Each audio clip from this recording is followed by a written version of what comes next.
Let's go on to the next player here. And we're going to talk Kenny Lofton Jr., a 20-year-old, 6'7" forward-ish guy from Louisiana Tech, who is, I don't know how to best describe it, interesting. Would have maybe like a cult NBA following if he was making it onto a team. He averaged, 16.5 points.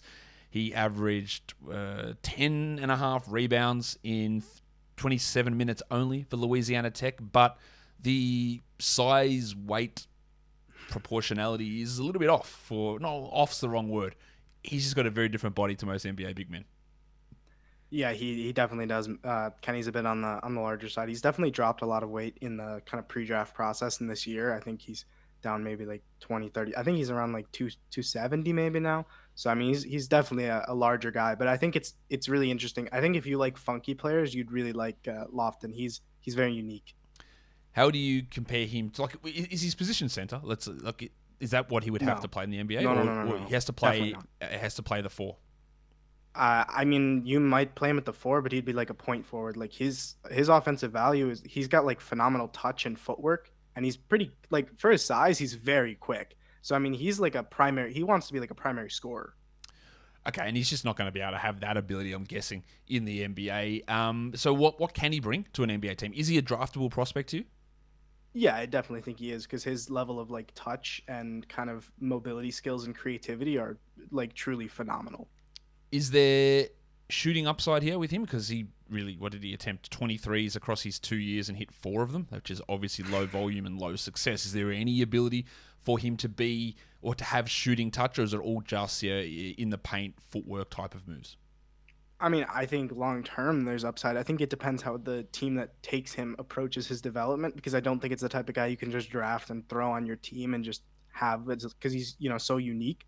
But I think like with the level of touch he's shown, if he were to maybe slim down a bit, I think he could offer some value as a shooter. Yeah, but I wouldn't like project it per se. Is there anyone in the NBA in recent times who has had success in the sort of role that Lofton would need to be a part of to be an NBA player? Um, I mean, I think there's some maybe like I'm not sure if there's an exact comparison just because he's so different, and I think it's hard to say just because there's so many different ways a team could approach his development.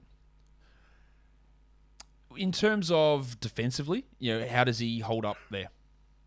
I mean, he puts a lot of effort, and I think defending on the interior, as long as you can keep on the interior, is pretty good. When you get him on the perimeter, I think there's like technique issues. I'm not sure if it's actually physical limitations because again, he's pretty quick for his size and stuff, and he moves pretty well.